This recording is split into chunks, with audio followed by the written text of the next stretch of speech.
सदगुरु कबीर बीजक शब्द 61।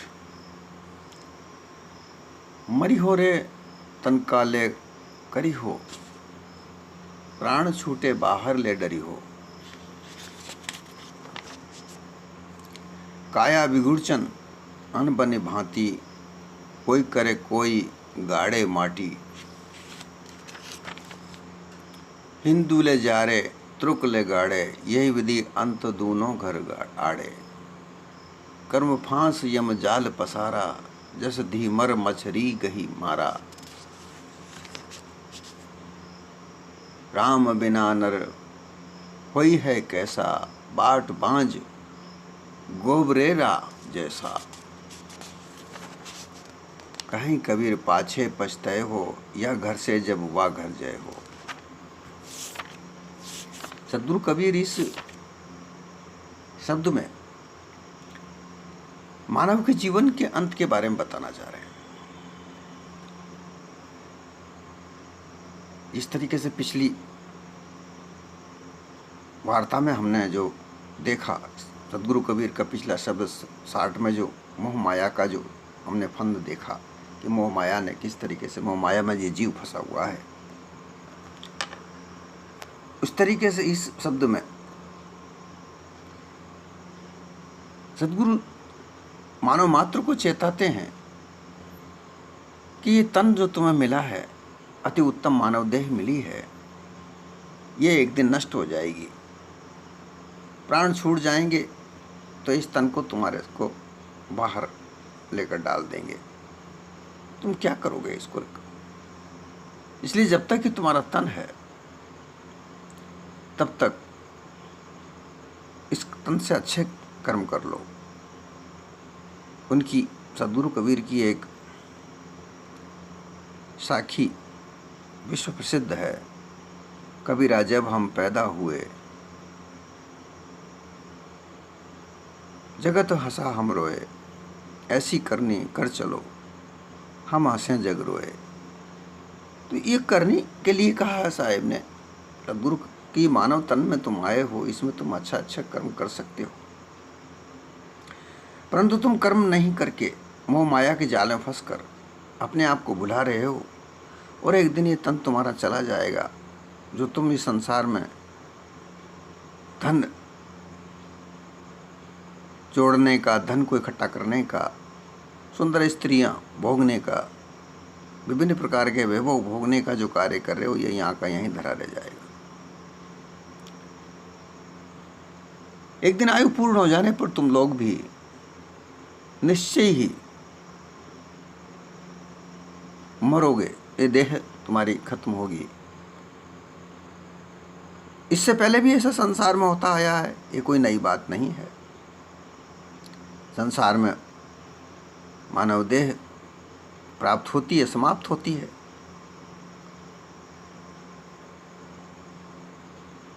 अब इसमें एक बात जो है वो काल्पनिक रूप से मानव मात्र के दिमाग में, मानव मात्र के लिए मानिंदी मान रखिए कि यहाँ दान पुण्य करने से, कर्मकांड करने से, उपासना करने से स्वर्गलोक की प्राप्ति होती है।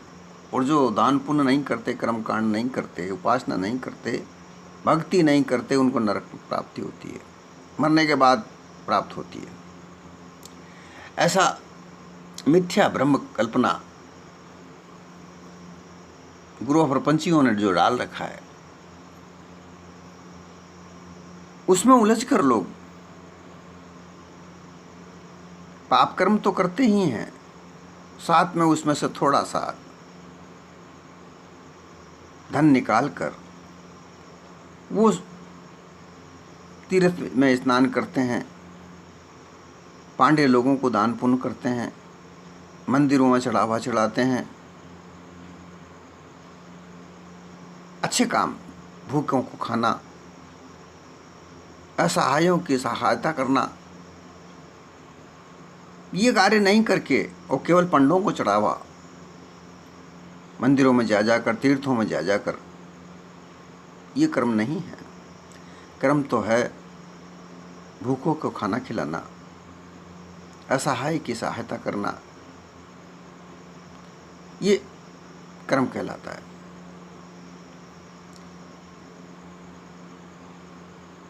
बिना विचार के कि कहीं ऊपर वैकुंठ है,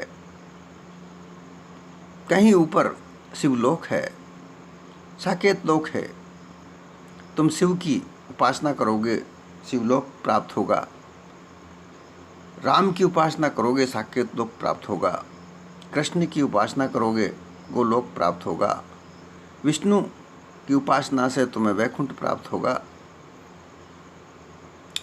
वैकुंठ का मतलब होता है जहाँ किसी प्रकार की कुंठाएं ना हो।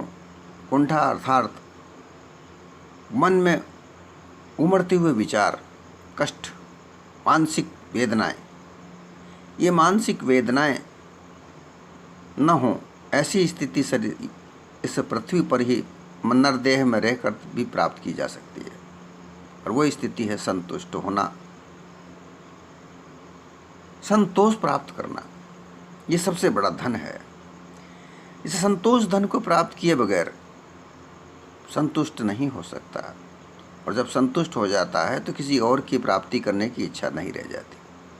परंतु ब्रह्मिक गुरुवार प्रपंची लोग ये कहते हैं कि ऊपर जाकर कहीं आसमान में जो शून्य है, उस शून्य आसमान को शून्य कहा गया है, वहाँ कहीं वैकुंठ मिलेगा, और वहीं नरक कुंड भी है। ऐसा कह के लोगों को भ्रमित कर रखा है। लोग कहते हैं, लोगों को भ्रमित कर रखा है कि इस मानव देह में 8 व्यक्तियों को चिरंजीवी माना गया। चिरंजीवी अर्थात वो शरीर अभी भी हैं। हजारों साल पहले कभी वो जन्मे थे, मर गए, लेकिन ऐसा भ्रमित विचार फैला रखा है कि वो यहाँ हैं। 7 व्यक्तियों की गणना चिरंजीवों में कर रखी। अश्वत्थामा, बलिर्व्यासो हनुमंतश्च विभीषण, कृप परशुरामश्च सप्तेश्च चिरंजीव। अश्वत्थामा राजा बलि, व्यास वेदव्यास जी, हनुमान, विभीषण, कृपाचार्य और परशुराम, ये 7 व्यक्ति चिरंजीव कहे गए हैं। ये मार्कंडेय को भी चिरंजीव माना है, इस वजह से उनको मानते हुए 8 व्यक्तियों को चिरंजीव माना है। ऐसा भ्रमिक मानिंद्याई संसार में फैलाकर ये बताया गया है कि कर्म अनुसार अश्वत्थामा जो पांडवों के गुरु का लड़का था, पुत्र था, वो दुराचारी था, कृष्ण से द्वेष रखता था, पांडवों से द्वेष रखता था। अंत में हालांकि मारा गया, परंतु उसका कहीं शरीर प्राप्त नहीं हुआ। वो कहते हैं कि वो चिरंजीव है, सशरीर घूमता है।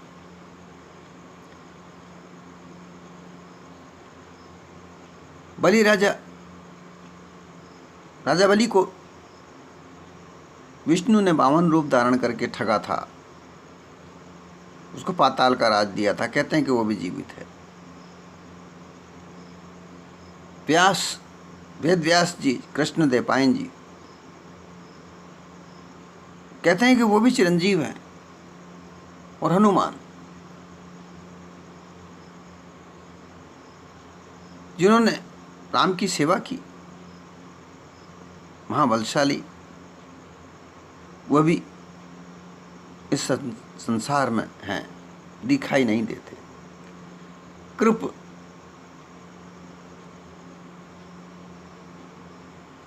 कृपाचार्य जो पांडवों के आचार्य थे, और परशुराम जिन्होंने ब्राह्मणवाद को बढ़ावा दिया। ब्राह्मण आज भी आखा तीज पर उनका जन्मदिन मनाते हैं। इस तरीके से इसी भ्रमिक धोखा इस संसार में फैलाकर, वरना तो इस शरीर को कितना हष्ट पुष्ट मोटा ताजा संवारने में लगा रहे, ये कभी भी अमर नहीं होता और ये एक दिन समाप्त हो जाता है, जिसे मरना कहा जाता है। और जब मर जाते हैं, इसका प्राण छूट जाता है, इस शरीर में प्राण चलते हैं, उसके बाद में इसको रखा नहीं जाता।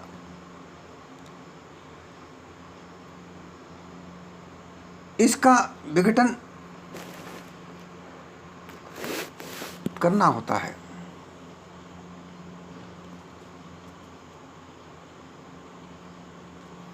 परलोक जाना मुसलमानों में कहते हैं कि जन्नत, ये सब मान्यताएं ऐसी मान रखी हैं कि मरने के बाद में जन्नत मिलेगी या स्वर्ग मिलेगा। ऐसा कुछ नहीं होता। जो भी कुछ मिलना होता है वो यहीं जीवित ही होता है। मानव देह प्राप्त हुई है, मानव देह प्राप्त होने के बाद जीवित ही जो भी कुछ कर्म किए जाते हैं उसका फल जीते जी ही प्राप्त होता है। एक व्यक्ति चोरी करता है, चोरी करते करते वह व्यक्ति कभी तो पकड़ने में आता है, उसको दंड मिलता है। हत्या करने वाला खून का मुकदमा चलता है। डाके डालने वाला डकैत कहलाता है। धर्मात्मा जो दान पुण्य करता है दानी कहलाता है। सब इस संसार में मानव देह के रहते हुए ही जो कुछ कार्य करते हैं उसी के अनुसार इस मानव देह की पहचान इस संसार में बनती है।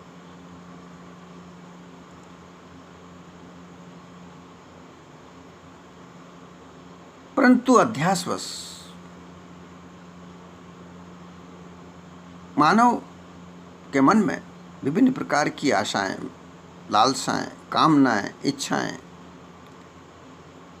ये बनी रहती हैं और इनमें ये अपने मानव जीवन को भूलकर उन भोग पदार्थों को भोगने में लगा रहता है। उनको भोगने में अपना जीवन व्यतीत कर देता है, परंतु कभी वो अपने बारे में नहीं सोचता। काया बिगुड़चुन अन बनी भांति, कोई जा रहे कोई गाड़े माटी। अब जब ये शरीर खत्म हो जाता है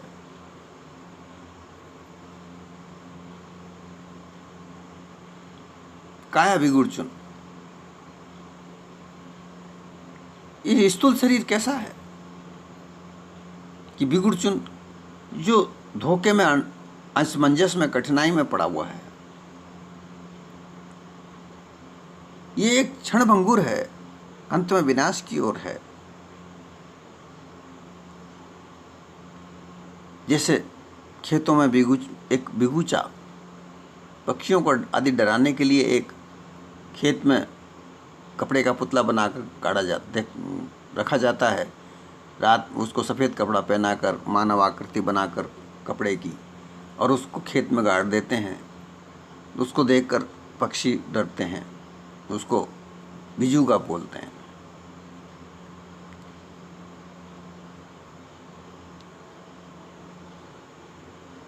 ये काया भी वास्तव में एक बिगुड़चुन है, बिजू का रूप में ही खड़ी है, जीता जागता कपट का मानव पुतला। साहब कहते हैं कि मानव देह अति उत्तम है और अगर ये अपना जीवन सरलता से, सत्य विचार से, सांच विचार, शील, दया, धीरज, ये हंस गुण हैं, इन गुणों को धारण करके अगर रहता है तो हंस देह प्राप्त होती है। मानव देह में रहकर हंस की तरह रहकर अगर अपना जीवन व्यतीत करता है तो आदरणीय होता है, उसकी देह सराही जाती है, हर जगह उसका सत्कार होता है, आदर होता है। उसका ये देह छूटने के बाद में भी उसको याद किया जाता है। और एक कौवा है जो हमेशा विष्ठा पर ही अपना ध्यान लगाए रहता है, वो एक बिगुचा है, वो एक बिगुचा है, बजूका है। यही तो वृत्ति यहाँ संसार में काम आती है। एक व्यक्ति हंसी की तरह देखा जाता है, एक व्यक्ति कौवे की तरह देखा जाता है। उसके कर्म के अनुसार उसकी व्याख्या इस संसार में अपने आप स्वतः हो जाती है और उसकी वैसी पहचान बन जाती है। झूठ कपट करने वाला जाना जाता है झूठ कपट से। सत्य यथार्थ रास्ते पर चलने वाला, दानशील करने वाला, ये सब व्यक्ति अपनी अपनी पहचान इस संसार में ही बना लेते हैं। और जब उसका देह छूटता है तो ये संसार अपने आप स्वतः अपने आप से ऐसी धारणा धार लेता है कि नहीं, उसको स्वर्ग प्राप्त होगा, उसके कर्म अच्छे थे, सब उसको जाने के बाद उसकी बातें करते हैं, उसके कर्मों की बातें करते हैं। उसी तरीके से छल कपट में फंसा हुआ ये मानव पुतला एक बुजुर्ग की तरह है। जीते जी इस काया को धोखे में रखे हुए अनबनी विविध भांति प्रकार के नाना किस्म के विभिन्न प्रकार के रीति रिवाज, मत, पंथ, ये क्यों करता है? एक ही कारण है, धन कमाना। धन कमा करके विषय भोग वासनाओं में लगना, भोग वासनाओं में लगे रहना। देखिए, मानव जीवन का मुख्य उद्देश्य है कि वो अपने जीवन को सरलता से,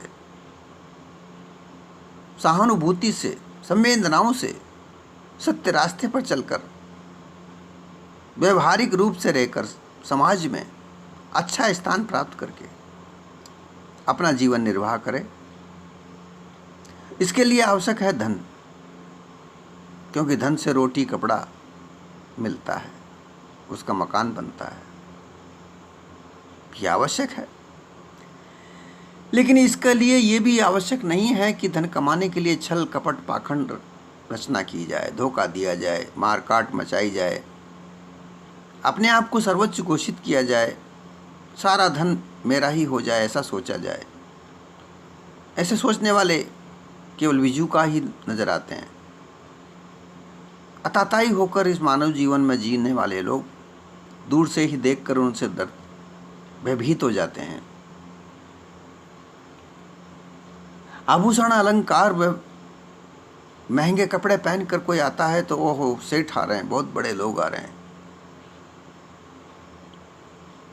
ऐसा अपने आप ही उसके लिए उसके प्रति भावना बन जाती है। लेकिन इस देह को समाप्त होने के बाद में उसकी गति एक ही है। कोई तो मिट्टी में गाड़ देता है, कोई लकड़ी में झोंक देता है, फूंक देता है, अग्नि में जला देता है। काया बिगुड़चन अनबनी भांति, कोई जा रहे कोई गाड़े माटी। ये काया जो मन नरदेह की जो काया है, इसका बिगुड़चन अनबनी भांति है। ये एक बिजुकी की तरह संसार में विचरण करता है और इसकी अनबनी भांति, इसका कोई तौर तरीका नहीं है। ये विभिन्न प्रकार के रूपों में रहता है। ये डाकू बन जाता है, ये चोर बन जाता है, लुटेरा बन जाता है, न्यायाधीश भी यही बनता है, निर्णय करने वाला भी यही बनता है, कहीं भीख मांगता है। ये सब इसके कर्म के फल होते हैं।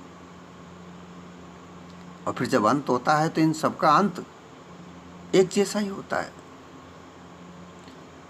ज़्यादातर इस संसार में दो मान्यताएं, एक मिट्टी में गाड़ना और एक अग्नि में जला देना। ये अंत सबका एक जैसा होता है, राजा हो या प्रजा हो। इस संसार में जो भी आया, कोई तो राज सिंहासन पर बैठकर गया। अर्थात राज सिंहासन का मतलब यहाँ ये नहीं है कि राजा बनकर चोरी चकारी करके, छल कपट पाखंड रच के, धोखा देकर, धन खूब सारा इकट्ठा करके, राजनीति में जाकर, लोगों को भयभीत करके, भय के रास्ते से चुनाव जीतकर, बहुत बड़ा मंत्री बनकर, देश को चलाने वाला बनकर अंत में मर जाता है।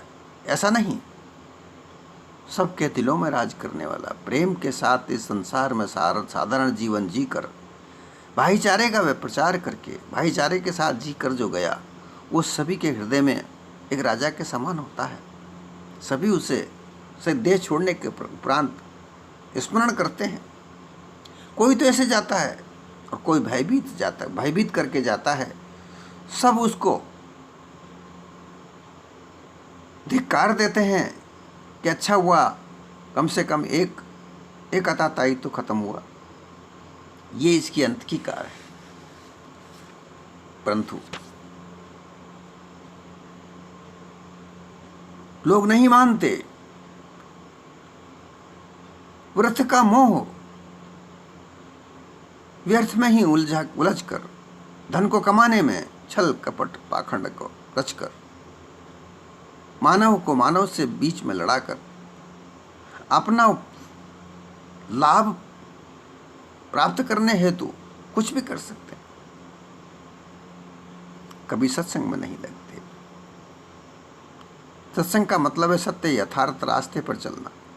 जो सत्य है, सत्य यथार्थ है, उस पर चलना, वो सत्संग कहलाता है। उस पर कभी कोई नहीं चलता। कभी कोई सत्संगी संत की बात को सुनने के लिए नहीं जाता। वो कहते हैं इनकी बातों को सुनकर हमें क्या फ़ायदा, हमको धन कमाना है, और धन कमाने के लिए छल कपट पाखंड धोखा ये रचना पड़ता है। हिंदू ले जा रहे तुर्क ले गाड़े, यह विधि अंत दोनों कर छाड़े। हिंदुओं में जब देह छूटती है किसी की, तो एक रीति है कि उसको अग्नि में फूंक देते हैं, जला देते हैं। और तुर्क साहब, यहाँ तुर्क इसलिए कहते हैं कि इस्लाम या मुसलमान के पहले लोग तुर्क हुआ करते थे। तुर्क से ही इस्लाम बना और इस्लाम से ही मुसलमान।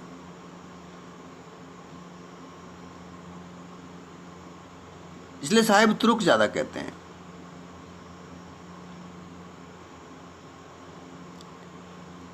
ये सब अपने अपने तरीके से इस मानव देह का अंत कर देते हैं। आखिरी में एक दिन मुसलमान या हिंदू या स्त्री या पुरुष, ये देह एक महल का रूप है, इसको छोड़कर चला जाता है। इस देह में रहते हुए कोई राजा बनता है, कोई भिखारी, कोई आताताई, कोई प्रेम का पुजारी, कोई संत महात्मा तो कोई भिखारी।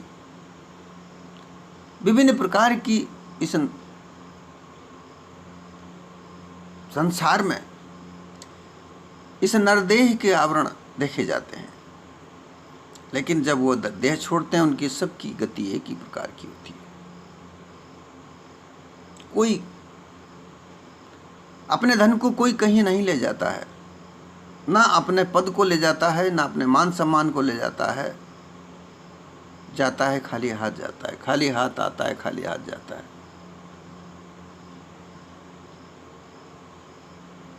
नहीं समझ में आता लोगों को।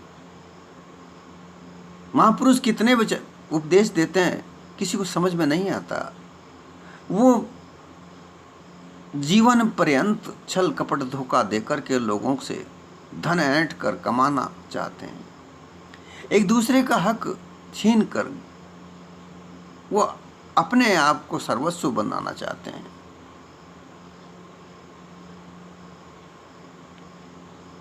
कुल मर्यादा, जाति मर्यादा, आश्रम, नाता गोता, ये कहीं किसी का नहीं रहता। सब छोड़कर चला जाता।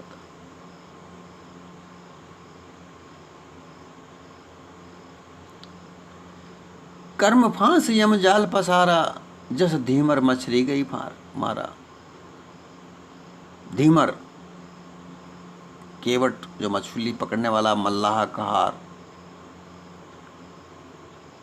वह एक बड़ा जाल लिए मछली पकड़ने के लिए नदी तालाब में जाता है और उस जाल को डाल देता है।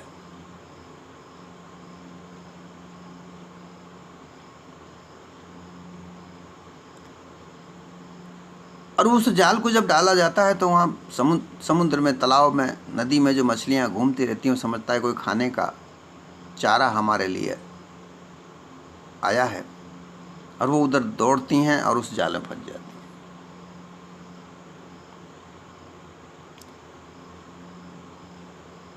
इसी तरीके से ये मानव देह में चेतन स्वरूप जीव इस मानव देह को पुष्ट करने के लिए, परिपुष्ट करने के लिए, सुंदर बनाने के लिए विषय भोगों में लगा करके विभिन्न प्रकार के जाल में उलझता है। मानव समझता है कि मैंने जाल फैला रखा है, शबाब कबाब ये मैंने प्राप्त करना है, मेरे पास काफ़ी धन है, उस धन को खर्च कर दिया है, ये सब चीज़ मुझे प्राप्त होने वाली है। परंतु वो ये नहीं जानता कि उस मोह के जाल में वो फंसा हुआ अपने इस देह की दुर्गति कर रहा है।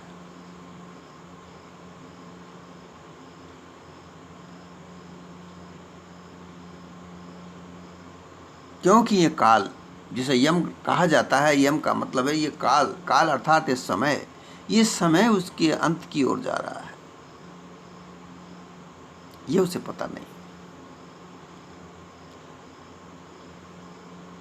विभिन्न प्रकार की वाणियां जो इस संसार में गुरुआ प्रपंचियों ने डाली है, गुरुआ प्रपंच यहाँ पर धीमर की तरह कार्य करते हैं।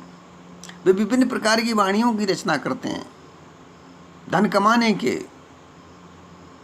सुंदर स्त्रियों को प्राप्त करने के, वैभव प्राप्त करने के विभिन्न प्रकार के टोटके तंत्र मंत्र करके लोगों को भरोसा देते हैं कि तुम्हें ये तंत्र करने से, तुम्हें ये मंत्र की साधना करने से, तुम्हें ये उपासना करने से, तुम्हें ये यज्ञ करने से ये सौभाग्य प्राप्त होगा, ये धन प्राप्त होगा।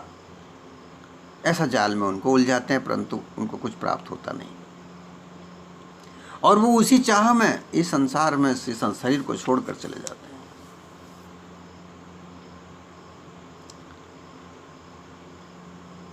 यम रूपी भय संसार में फैला रखा है कि वो यम तुम्हें पकड़ कर ले जाएगा, यमराज अपने दरबार में तुम्हारा निर्णय करेंगे, पाप पुण्य का तुम्हारा लेखा जोखा होगा। ऐसा सब मरने के पहले ही हो जाता है। जब व्यक्ति की अंतिम सांसें रह जाती हैं तो उसके पूरे जीवन में किए कर्मकांड उसके सामने याद आते हैं।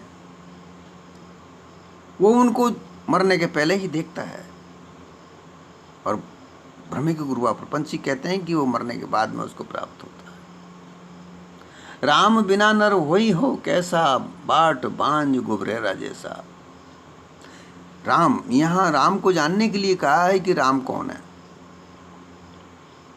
राम बिना नर, नर अर्थात नरदेह, इसमें जो रमने वाला रमैया राम चेतन स्वरूप जीव है, इसका हाल क्या होगा, अर्थात अपने निज स्वरूप को जाने बगैर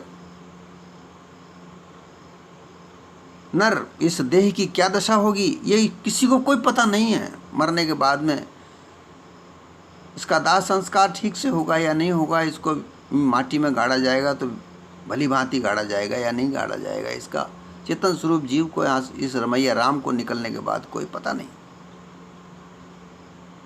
क्योंकि जब तक जो भी कुछ इस नरदेह का लाड़ प्यार संवारना सजना है वो ये चेतन स्वरूप रमैया राम के ही होते हुए है, वरना तो कुछ नहीं है। इस शरीर में से चेतन स्वरूप जीव रमैया राम निकला और इस देह की किसी को कोई पता नहीं, क्या करेगा। बाट माज गोबरेरा जैसा, जिस तरीके से गोबर का कीड़ा जो विष्ठा की गोली बनाकर ले जाता रहता है, ऐसी दशा हो जाती है।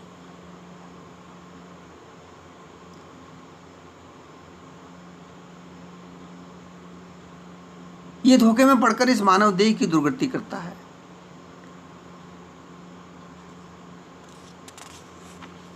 अपने निज स्वरूप की प्राप्ति करके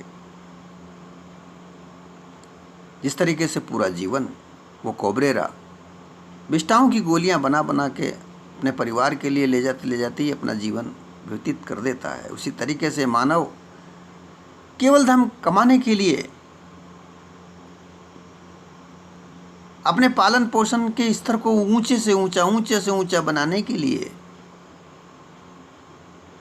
पूरा जीवन व्यतीत कर देता है, परंतु अपने निज स्वरूप की ओर, अपनी ओर नहीं देखता कि मैं क्या। मानव देह 184 जीवा जीवन में अति उत्तम है, ये हंस स्वरूप है, मैं इसको अति उत्तम बनाऊं, और इसको बनाने के लिए अत्यंत धन की आवश्यकता नहीं।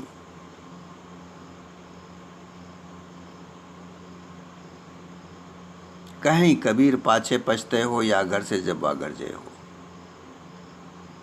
सदगुरु कबीर कहते हैं कि आखिर में पछताना पड़ता है जब यह देह छूटने का समय आता है। तब जीवन भर जो कर्म किए होते हैं वो सामने आते हैं, और उनमें जब पता चलता है कि मैंने कुछ अच्छा कर्म नहीं किए, मैं ऐसा कर लेता, मैं अपने आप में सोच लेता, मैं मानव देह के अनुसार मानव के कर्म करता तो कितना अच्छा होता। वो उस समय पछताता है जब उसके पास कुछ क्षण रह जाते हैं। या घर से जब वागरजे हो, अर्थात संसार में ऐसी मानंदी है कि इस संसार को छोड़कर कहीं और जाओगे। जब ऐसे जाने की स्थिति, अर्थात इस देह को त्यागने की स्थिति, मानव मात्र में जब इच्छाएं रह जाती हैं तो इस देह को त्याग कर दूसरी देह में चला जाता है। ये घर भी देह और वो घर भी देह, अर्थात कहीं जब जन्म प्राप्त होगा, कीड़े मकोड़े पशु पक्षी लकचौरा से जीवा जीवन में कहाँ प्राप्त होगा ये कुछ पता नहीं, परंतु अगर इच्छाएं हैं, लालसाएं हैं, साथ में नहीं मिटी हैं, अपने अंत समय तक आते आते लालसाएं, कामनाएं, इच्छाएं ये मिट जाती हैं, तो जीव जन्म नहीं होता, अर्थात तो दोबारा जन्म धारण करना होता है।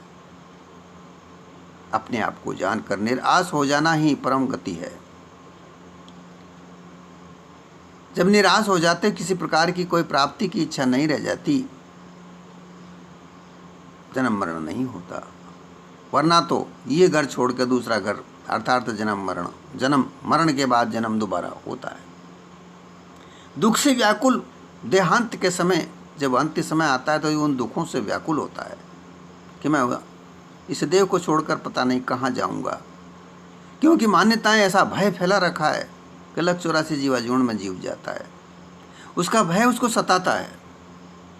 जड़ अध्यास के बंधन में बंधा हुआ बहुत व्याकुल होता है, बहुत पछताता है कि मैंने अच्छे कर्म नहीं किए, मैं अपने निस्वरूप को नहीं प्राप्त कर सका, और मैं अपने स्वरूप को प्राप्त कर लेता तो आज, क्योंकि निस्वरूप की प्राप्ति से संतुष्टि प्राप्त होती है।